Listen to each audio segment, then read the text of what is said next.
Ireland who are undocumented. I meet people from El Salvador who are undocumented. I get call. I live in an Italian neighborhood. I get calls from my friends saying, you know, my cousin is here. He's not an illegal alien, but his visa expired 2 years ago. Oh, you know, if you're an illegal alien, that's an illegal alien, even if he's Italian. So we have large numbers of people here. It's not, you know, sometimes there is a racial component because people will see Latino and think illegal alien. But, you know, in fact, if you're Latino on Long Island, the odds are you were born in the United States or you're a U.S. citizen for naturalization. My own organization helped 1,600 people apply for naturalization. That means to become citizens just in the last 16 months. So, you know, there are a lot of folks who are here, they're permanent residents, they have legal status, and they're becoming citizens in record numbers. So I just want to point out, there's 44 million, they estimate 44 million, well, the census, 44 million foreign-born persons living in the United States of America, 44 million. Of those 44 million, 11 are undocumented. That's right, 11 million are undocumented. And how do you come up with 11 million if they're undocumented? Right, and we should view that as a soft number. I think if it's, it could be 10.5 million, it could be 11.5 million. But there, if you go on the website Long Island Wins, you can check the resources on how these estimates are arrived at. These are arrived by university and Census Bureau statisticians. These aren't made up by pro-immigrant organizations or anti-immigrant organizations. The sort of the fear numbers that are used, 30 million, 40 million, are really just that. I mean, they're wild exaggerations that seem to be based primarily on people's fears rather than on actual facts. Now, in spite of all the talk, the negative talk that we're hearing in the media about undocumented immigrants, just in the last 30 days, there have been 3 polls out on the issue of legalization. And the CNN poll, which was released a few weeks ago, showed that 88% of Americans support either legalization or legalization with a pathway to citizenship. ABC News poll showed 79% supported a pathway to citizenship. This is of American U.S. citizens. 15% favored deportations, mass deportations. The Quinnipiac poll, which was released about a week and a half ago, showed 61% support a pathway to citizenship. So there are different numbers there, right? There are different numbers there, but they all show a significant majority of Americans want a legalization program, and then a majority also want some type of a pathway to citizenship. If you do a drill down on a lot of the statistics, which you can't do on these 3 polls because they're not in depth enough, but if you do a drill down, what people say they want is they want a solution. So they want border security, and I think, frankly, we have a high level of border security. You're never going to have 100% border security, but they want border security. They want to see that large numbers of people are not coming into the United States, you know, where during the Reagan administration we might have approached 500,000 people a year who were coming in illegally. They want the undocumented people to be identified. So in other words, they want them to come forward. They want them to go through a process where they're fingerprinted, where their biometrics are taken, where they're run against existing criminal law and national security databases.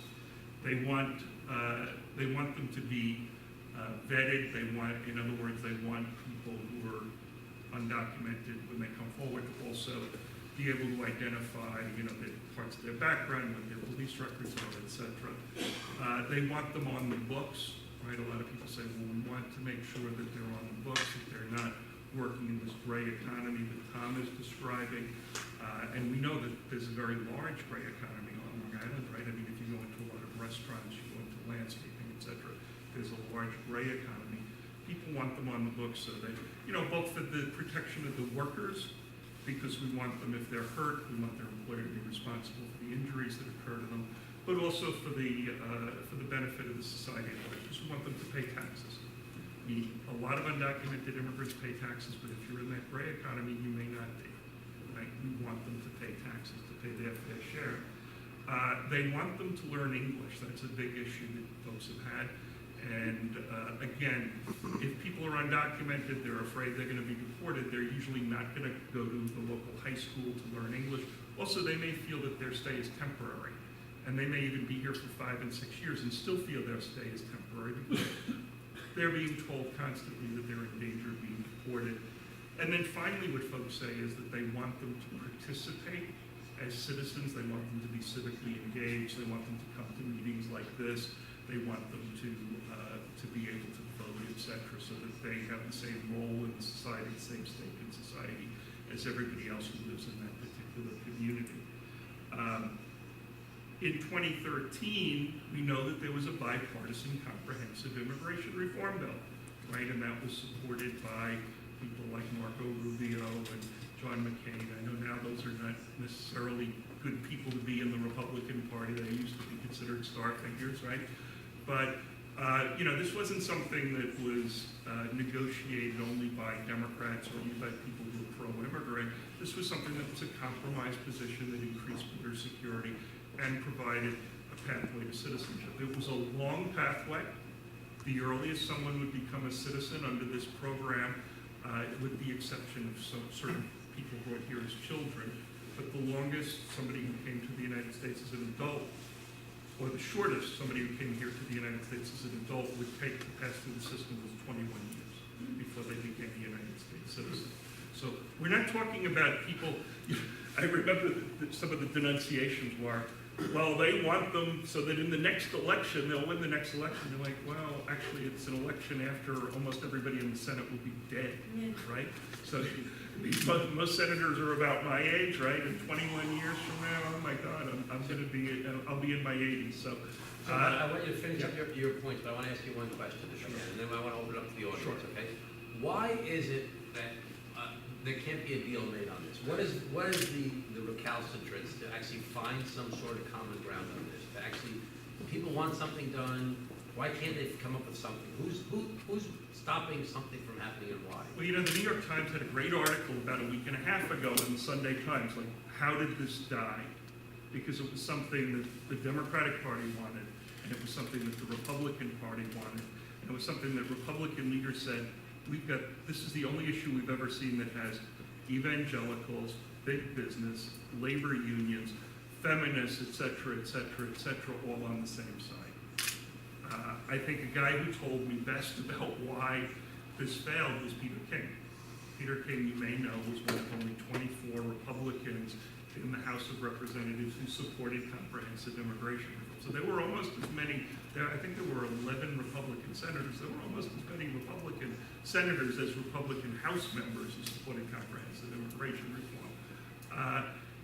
Peter King said there are about half of the Republican caucus who simply, and he used the term, hate people who are not like them.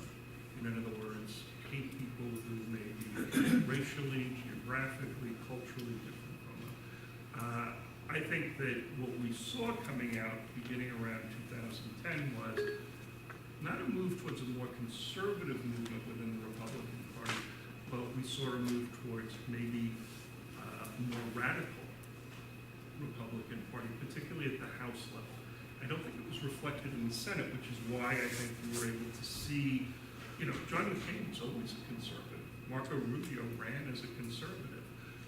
Why you could see senators coming together and crafting a bill that met the needs of the undocumented, met the needs of business, met the needs of labor, because this was one of the first times labor unions almost en masse joined in supporting an immigration reform because it had significant labor protections. I think that's why they all came together, but I think that you had a sort of a growing radicalism within the House caucus. Why wouldn't labor unions want immigration reform? Well, if you go back to the 1970s, you would see some labor unions would say it undercuts American wages. And what they found was that, you were going to get similar numbers of immigrants in, but they were going to be undocumented. And it's very difficult to organize undocumented immigrants. It's very difficult to even have normal federal labor standards applied to undocumented immigrants. So it actually undercut them more.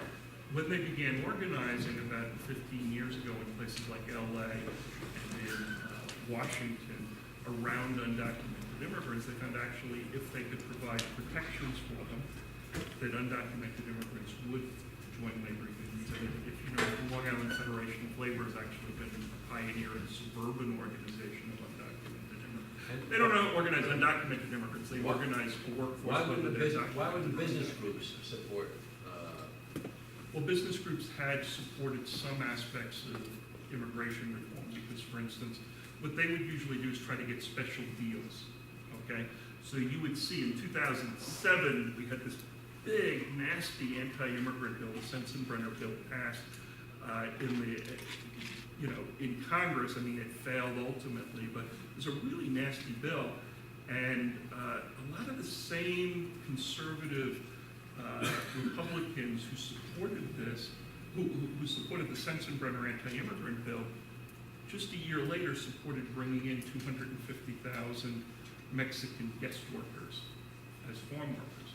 So in the past, I think business saw, well, we could work through our allies in the Republican Party to bring in the workers that we need On a temporary basis. on a temporary basis. And you know, the problem with temporary basis is you have people coming into your community who never become part of your community. They have no say. They're often tied to a particular employer, so it starts to sound like bonded labor. And, you know, labor unions are really justifiably against it. So what they did was, labor and business came to an agreement in 2013 on what would be a legitimate guest worker program.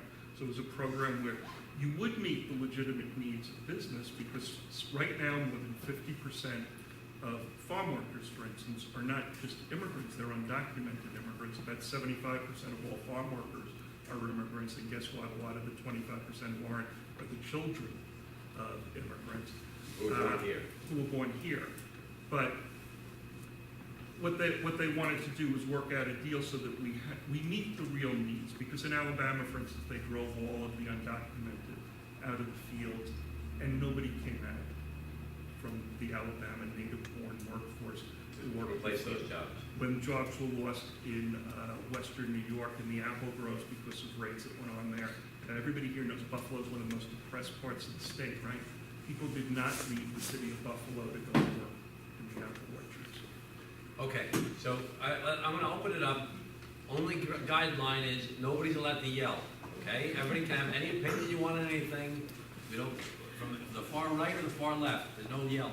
All right, go ahead. Yeah, the one thing that leaped out at me during this presentation and such is the fact that the immigration problem, it's a long-standing immigration problem. Yet when you speak about immigration problem in the past, it's illegal immigration. When you speak about current immigration problems, it's undocumented immigrants. That smacks of, party politics as usual. Now, Mr. Suozzi, you had mentioned that you know how to get things done.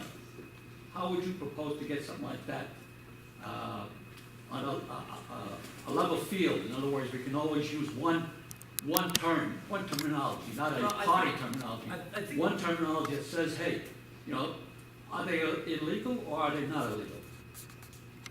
I think the people. We have to start from one point. I think the people who came here illegally came here illegally. It's just that I think they're referring to the same populations because it's an offensive terminology to say illegal alien. That's politics as usual. There's nothing offensive about illegality. Okay, you can say what you want. You can say illegal alien if you want to. I choose to. Yeah, use but the that's document. what causes. I'm very tolerant on this, if you want to use the illegal. That's what stops conversations. That's you're speaking. We have that common ground somewhere. Right, Hold and on that's one second. Sure. Do you want to finish up with any other point you want to say? No, I was just saying that, you're saying you can call illegal, you can call whatever it is, but that's not gonna get us together. That's. Okay, but that's, okay. Politics. So you think That's that's a big ridiculous. concern about people using different terminology? I That's- slip I back think and that's the forth main in both thing. terms. I think that's the main thing. For the purpose of our conversation, we're referring to the same population, okay? People that came here illegally that don't have the proper documentation. No, but it's different in your presentation. Again, you're gonna get objection after objection after objection. That's what's gonna, you can't discuss anything, whether it's immigration or whether it's whatever it is, unless we get a common, discussion going. Okay.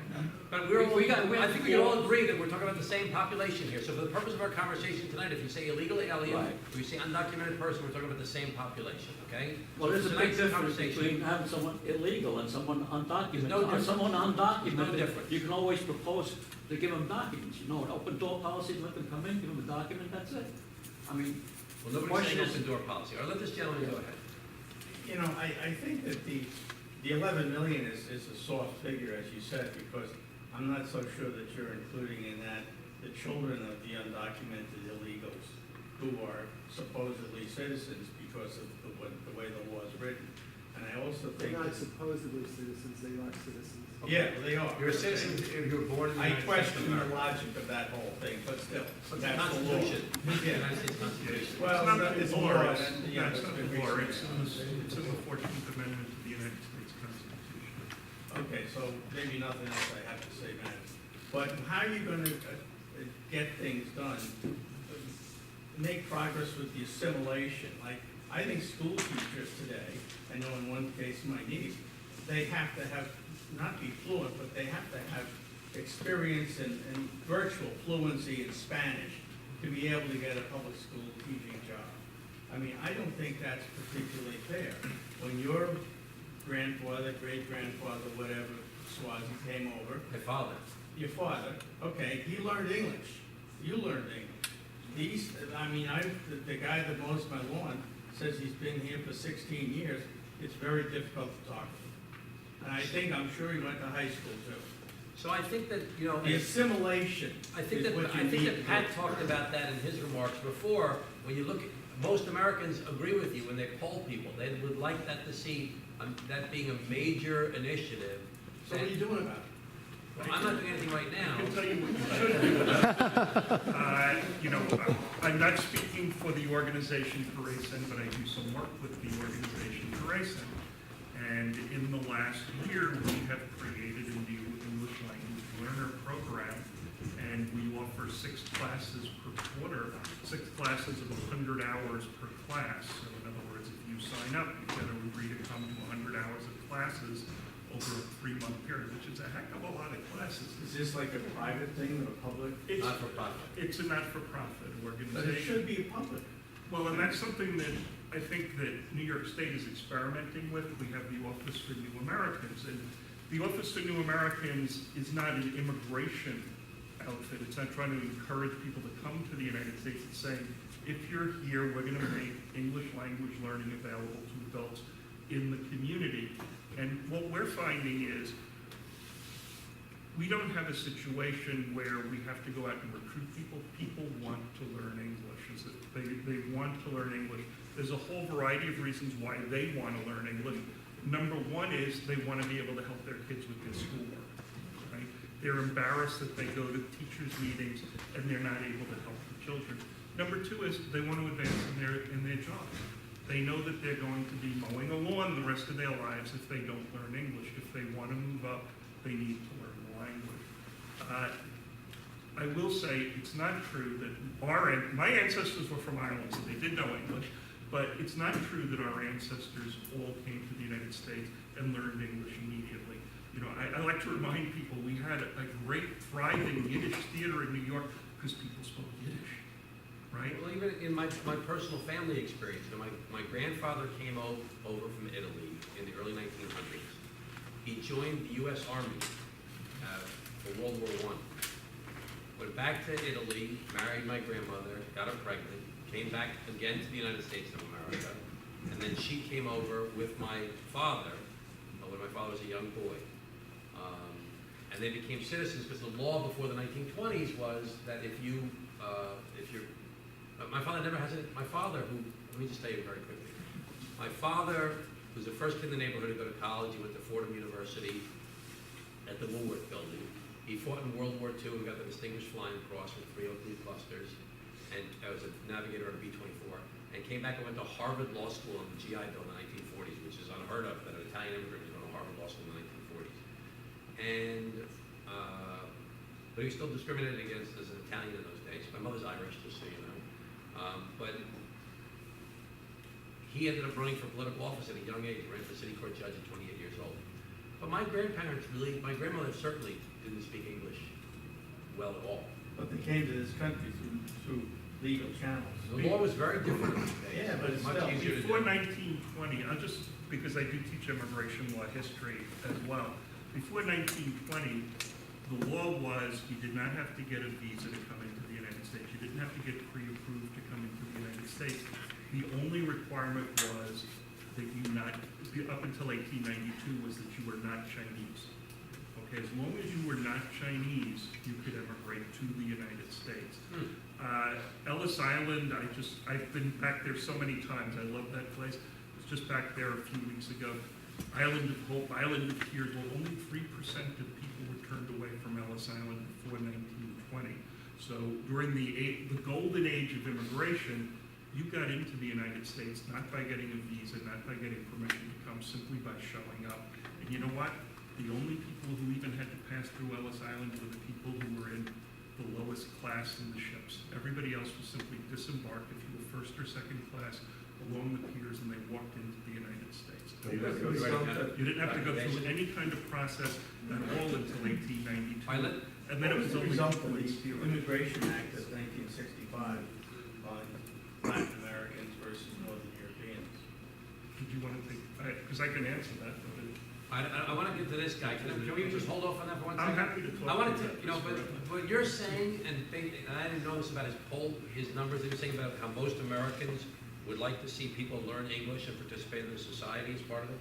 You know, that sounds to me like that's a major part of a deal would be to require people to learn to speak English in order to have their pathway to citizenship. I mean, it would satisfy a lot of people's concerns